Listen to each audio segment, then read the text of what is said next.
নমস্কার, দেখছেন talk to Bangla. আমি অভিষেক রয়েছে আপনাদের সাথে। এই মুহূর্তে যে খবর নিয়ে উপস্থিত হয়েছে কর্ণাটকের আনন্দ বিধানসভা, সেখানে কিভাবে ভোট ডিলিশন হয়েছে। মাত্র 80 টাকার বিনিময়ে আপনার আমার ভোট ডিলিট করা হয়ে গিয়েছে, সেই খবর আপনাদের তো আগেই জানিয়েছিলাম ইন্ডিয়ান এক্সপ্রেসের একটি আর্টিকেল থেকে। এবার সরাসরি আজকে সকালবেলা যে আর্টিকেলটা বেরিয়েছে ইন্ডিয়ান এক্সপ্রেসে, সেটা আরো গুরুত্বপূর্ণ। কর্ণাটকে তো এসআইটি গঠন করা হয়েছে এবং রাহুল গান্ধী সেরকম এসআইটির কথা বলেছিলেন, কিন্তু তার পরবর্তীতে সেই এসআইটি হাতে যা যা প্রমাণ পাচ্ছে, যা যা তথ্য নির্ভর জিনিসপত্র পাচ্ছে, তাতে কিন্তু চক্ষু চড়ক গাছ হওয়ার মতন বিষয়টা। তার কারণ এগ্রিমেন্ট করা হয়েছিল কল সেন্টারের সঙ্গে। কে এগ্রিমেন্ট করেছিলেন? বিজেপি নেতা এগ্রিমেন্ট করেছিলেন। কিসের ভিত্তিতে এগ্রিমেন্ট করেছিলেন? যে সংখ্যালঘু অর্থাৎ মুসলিম ভোটার কেটে দিতে হবে, মুসলিম ভোটারদের নাম ভোটার লিস্ট থেকে বাদ দিতে হবে, তেমন কথাই বেরিয়ে এসেছে। এসআইটি একদম তদন্ত অনুযায়ী তেমন প্রমাণ তারা এই মুহূর্তে হাতে পেয়েছে এবং সেই নিয়েই আজকের এই বিস্তারিত প্রতিবেদন, দীর্ঘ প্রতিবেদন। দেখুন শেষ অবধি, অত্যন্ত গুরুত্বপূর্ণ এই প্রতিবেদন। তার কারণ বিহারের ভোটের সমস্ত আপডেট তো আমরা আপনাদের সামনে তুলে ধরছি, অন্যান্য জায়গায় ভোটের আপডেটও তুলে ধরবো, কিন্তু তার আগে তো আমাদেরকে এইটা নিয়ে নির্দিষ্ট থাকতে হবে যে আমি আপনি যে ভোটটা দিই সেটা আদৌ সুরক্ষিত তো। তার কারণ যে কেউ যে কোনো জায়গায় কল সেন্টারে বসে তো আমার আপনার ভোট কেটে দিতে পারে, এবং সেইটা নিয়ে আজকের এই বিস্তৃত প্রতিবেদন শেষ অবধি দেখুন। তার আগে অবশ্যই টক টু বাংলা ইউটিউব চ্যানেলটিকে সাবস্ক্রাইব করে দিন। এই মুহূর্তে যে গুরুত্বপূর্ণ আপডেট উঠে এসেছে কর্ণাটক থেকে, সেটা কিন্তু গুরুত্বপূর্ণ একটা ফ্যাক্টর। সেটা সরাসরি আপনারা দেখুন আজকের ইন্ডিয়ান এক্সপ্রেস, সেখানে একদম আপনাদের জন্য আমরা দাগ দিয়ে রেখেছি রীতিমতন। কালাবুর্গি রিজিয়ন, সেখানে একজন বিজেপি লিডার, তিনি সরাসরি একটা ডাটা সেন্টারকে তাদের থেকে যে সার্ভিসটা নেওয়া হবে তার জন্য একটা এগ্রিমেন্ট করেছিলেন।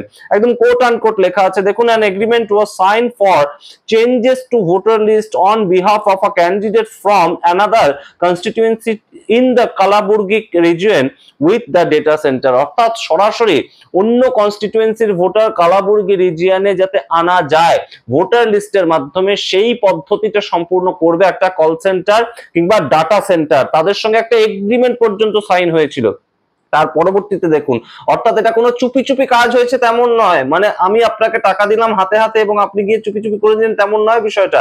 একদম এগ্রিমেন্ট সাইন হয়েছিল একটা ডাটা সেন্টারের সঙ্গে। তার পরবর্তীতে দেখুন লেখা আছে, as per an official in one constituency Gulberg city বলে একটা সিটি, সেখানে সেই কনস্টিটিউয়েন্সিতে as many as 35,000 voters name were deleted। একদম সরাসরি যাদের মধ্যে মূলত এই যে 35,000 সংখ্যালঘু ভোটারদের নাম কাটা গিয়েছে এই কালাবুর্গি রিজিয়নে, সেটা কিন্তু একদম সরাসরি লেখা আছে, এবং সেটা গুলবার্গ বলে একটা সিটিতে। সুতরাং সংখ্যালঘুদের ভোট কাটা, এটা বিজেপি কি কোথাও গিয়ে ইচ্ছাকৃতভাবে করেছিল এই কর্ণাটকে? এই মুহূর্তে সেটা প্রশ্ন উঠে আসে। সম্পূর্ণ বিষয়টা নিয়ে যখন বিজেপির যিনি হেরে গিয়েছিলেন প্রার্থী চন্দ্রকান্ত পাটিল, তাকে যখন প্রশ্ন করা হয় যে যিনি নর্থ থেকে হেরে গিয়েছিলেন, গুলবার্গ যে সিটিটা, সেখানে 35,000 সংখ্যালঘুর নাম যে বাদ চলে গেল, সেটা নিয়ে আপনার কি মতামত? আপনি তো একজন ক্যান্ডিডেট ছিলেন 2023 সালে। সেইখান থেকে তার উত্তর হয় হচ্ছে, if any agreement was signed for operators of the data centers for voter list addition or deletion, it may have been done by the local BJP leaders such as corporators and not the BJP candidate themselves, and that would have been done legally, he told to the Indian Express। অর্থাৎ সেই চন্দ্রকান্ত পাটিল যিনি হেরে গিয়েছিলেন প্রার্থী, তিনি কি বলছেন, এটা যদি করা হয়েও থাকে তাহলে তো লোকাল কোনো বিজেপি লিডার করেছে কিংবা বিজেপির কোনো কোঅর্ডিনেটর করেছে, সেই সমস্ত জায়গায় তো আমরা কিছু জানি না। তাহলে সেই জায়গায় আমাদের কোনো দোষ তো এখানে থাকার কথা নয়, এবং সম্পূর্ণ বিষয়টা লিগালি করা হয়েছে। যখন এগ্রিমেন্ট সাইন হয়েছে তখন তো লিগ্যাল ব্যাপারটা, তাহলে আর এতে সমস্যা কোথায়? এটা যখন বিজেপি নেতার বক্তব্য, তার কারণ এই বিজেপি নেতা এই বক্তব্যটা রাখতে পারছেন কেন? তার কারণটা হচ্ছে বিজেপি নেতা নিজে কিছু করেননি, তিনি করিয়েছিলেন একজন অ্যাকাউন্টেন্টকে দিয়ে, এবং অ্যাকাউন্টেন্ট তার সঙ্গেও সরাসরি এসআইটি যখন তদন্ত করতে শুরু করেছে, সেই স্পেশাল ইনভেস্টিগেটিং টিম তাদের সঙ্গেও কথা বলেছে, এবং সেই অ্যাকাউন্টেন্টের কাছ থেকে তাদের সমস্ত ল্যাপটপ থেকে শুরু করে সমস্ত কিছু একদম সিজ করে নেওয়া হয়েছে। The accountant was a key player, sources said, adding that his laptop has been seized. একদম সরাসরি এই যে এসআইটি তদন্ত করতে নেমে যে সমস্ত তথ্য পাচ্ছে, এই অ্যাকাউন্টেন্টের যে ল্যাপটপ সেটাও সিজ করা হয়েছে, তার ফোন সিজ করা হয়েছে, এবং তার বিভিন্ন জিনিসপত্র যেটার দ্বারা তিনি এই সমস্ত কাজকর্মগুলো করেছেন সেই সমস্ত কিছু সিজ করা হয়েছে। এবং তার মধ্যে থেকে কি উঠে আসছে হচ্ছে sources familiar with the SIT probe said that in the case of Anand key evidence required to prosecute the case has been found. একদম সরাসরি সেখান থেকে প্রয়োজনীয় তথ্যাদি পাওয়া গিয়েছে এবং সেই প্রয়োজনীয় তথ্যাদি রীতিমতন কিন্তু অলরেডি সিজ করে ফেলেছে এসআইটি। এবং তাই নিয়ে ইতিমধ্যেই যেটা খবর উঠে আসছে, প্রিয়াঙ্ক খার্গে তিনি কর্ণাটকের একজন গুরুত্বপূর্ণ মন্ত্রী এবং তার নির্দেশেই এই এসআইটিটা গঠন হয়েছিল, আপনাদের যদি মনে থাকে। সেই প্রিয়াঙ্ক খার্গে বলছেন যে যা হয়েছে তার উপযুক্ত শাস্তি আমরা দেব। কিভাবে সেই শাস্তিকে কেউ আটকায় সেটা অবশ্যই এই দিকে আমরা লক্ষ্য রাখবো, অন্তত কর্ণাটক স্টেটের ক্ষেত্রে। আপনারা জানেন কর্ণাটক কংগ্রেস শাসিত রাজ্য এবং সেইখানেই যদি এই অবস্থা হয় তাহলে বাদবাকি বিজেপি শাসিত রাজ্যগুলোর ক্ষেত্রে কি অবস্থা হবে সেটাও আপনারা নিশ্চয়ই মালুম করতে পারছেন। এবং তার সঙ্গে সুভাষ গুত্তেকারের কথা আগের দিন ভিডিওতেই আপনাদেরকে জানিয়েছিলাম যে সুভাষ গুত্তেকার বিজেপির একজন গুরুত্বপূর্ণ লিডার সেখানকার, এবং আনন্দে এই সুভাষ গুত্তেকার নিজে হেরে গিয়েছিলেন এবং তিনি হেরে যাওয়ার পরবর্তীতে তাকে যখন এসআইটি গিয়ে এই গতবার একদম যখন এসআইটি ইন্ডিয়ান এক্সপ্রেসকে সাক্ষাৎকার দেয় এবং তার পরবর্তীতে সেটা নিয়ে আলাপ আলোচনা হয় বিভিন্ন জায়গায়, মূলত কর্ণাটকে, সেখানে সুভাষ গুত্তেকার কি করেন, তিনি সমস্ত তথ্যাদি নিয়ে গিয়ে জ্বালিয়ে দেন। এবং তার পরবর্তীতে এসআইটি তাকে যখন জিজ্ঞেস করা হয়েছে যে আপনি জ্বালিয়ে দিলেন কেন বিভিন্ন জিনিসপত্র, তিনি তার উত্তর দিয়েছেন যে দিওয়ালিতে তো আমরা ঘরের আবর্জনা সমস্তটাই জ্বালিয়ে দিই, তাহলে সেই জন্যই আমি জ্বালিয়ে দিয়েছি। সুতরাং বুঝতে পারছেন যে ডেসপারেট, কতটা ডেসপারেট তাদের লেভেল এই মুহূর্তে, যে ভোটে চুরি হয়েছে 2023 সালে সেটা নিয়ে আপনারা এখন মাথা ব্যথা করছেন কেন।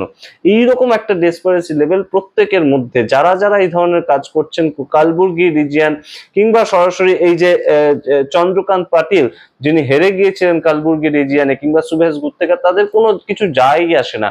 আমরা হেরে গিয়েছি, পরবর্তীতে আমরা কি করেছি সেইটা নিয়ে আর কারোর কোনো তদন্ত করারই দরকার নেই। এবং অন্যদিকে আপনাদের আরেকটা খবর দিয়ে, আজকে বিকালবেলা সন্ধ্যা 7:15 নাগাদ একদম সরাসরি ইলেকশন কমিশন অফ ইন্ডিয়া তারা সরাসরি একটা বৈঠক করবেন এবং সেই বৈঠকে ইলেকশন কমিশনার জ্ঞানেশ কুমার তো থাকবেনই এবং তার সঙ্গে যারা যারা সবসময় থাকেন তারাও থাকবেন, মূল আধিকারিকরা। এবং সেই বৈঠক থেকে যেটা একদম সরাসরি ঘোষণা করা হবে, যেমন খবর উঠে আসছে এই মুহূর্তে, যে 1 নভেম্বর থেকে শুরু হতে চলেছে দুটো রাজ্যে এসআইআর প্রক্রিয়া শুরু হতে চলেছে, এবং যার মধ্যে পশ্চিমবঙ্গ রয়েছে এবং তার সঙ্গে তামিলনাড়ুও রয়েছে। তার কারণ পরবর্তী বছরেই 2026-এর শুরুতেই একদম তামিলনাড়ু এবং পশ্চিমবঙ্গ দুটো জায়গাতেই ভোট হতে চলেছে, বিধানসভা ভোট। তাই জন্য তার আগে একটা এসআইআর এই মুহূর্তে ঘোষণা করা হবে, তেমনই কিন্তু খবর। 1 নভেম্বর থেকে এই এসআইআর প্রক্রিয়া সম্পূর্ণভাবে শুরু হবে এবং 27 অক্টোবরে আমরা আজকে দাঁড়িয়ে আছি। সুতরাং 5 দিনের মধ্যেই শুরু হতে চলেছে এসআইআর এবং সেরকমই একটা ঘোষণা করবেন সরাসরি ইলেকশন কমিশনার জ্ঞানেশ কুমার, তেমনই এই মুহূর্তের খবর। এবং তার সঙ্গে গুরুত্বপূর্ণ যে বিষয়টা, দুটো পদক্ষেপে সরাসরি এসআইআরটা হবে এবং দুটো পদক্ষেপে মানুষের নাম আবারও বাদ দেওয়ার প্রক্রিয়া এবং ঢোকানোর প্রক্রিয়া সমস্তটাই হবে। আপনাদের সবাইকে ফিল আপ করতে হবে ফর্ম, বিভিন্ন পদ্ধতিতে বিএলওদের মাধ্যমে জমা দিতে হবে ডকুমেন্টস, এবং সেই নিয়ে আজকের এই প্রেস কনফারেন্স তেমনই অনেকে মনে করছেন। আমরা দেখব অবশ্যই এই মুহূর্তে কি বক্তব্য রাখেন জ্ঞানেশ কুমার, এবং জ্ঞানেশ কুমার যখনই প্রেস কনফারেন্স করেন তার সামনে দু একজন পত্রকার এরকম থাকেনি যাদেরকে একদম বাউন্সার বলের মতন ফেস করতে হয় জ্ঞানেশ কুমারকে। আমরা দেখবো আজকের প্রেস কনফারেন্স থেকে কি উঠে আসে, আপনাদের সামনে রাখার চেষ্টা করব সেই খবর। কিন্তু এই মুহূর্তে কর্ণাটকে এসআইটি তদন্ত করতে নেমে ভোট চুরি নিয়ে যেভাবে তথ্য সামনে পাচ্ছে এবং প্রমাণ সামনে উঠে আসছে সেটা কিন্তু ভয়ঙ্কর। আপনার আমার ভোট যেখানে আমরা দিচ্ছি সেখানেই সম্পূর্ণভাবে সুরক্ষিত থাকছে তো, নাকি কোথাও গিয়ে আমাদের বাড়ির অ্যাড্রেসেই অন্য নতুন কোনো ভোটার যুক্ত হয়ে যাচ্ছে আমাদের অজ্ঞাতেই? এই প্রশ্ন উঠে আসছে এই মুহূর্তে। আপনারা সামগ্রিক রিপোর্টের ভিত্তিতে কি মনে করেন অবশ্যই কমেন্ট বক্সে কমেন্ট করুন। দেখতে থাকুন টক টু বাংলা, অবশ্যই টক টু বাংলা ইউটিউব চ্যানেলটিকে সাবস্ক্রাইব করে দিন। ধন্যবাদ।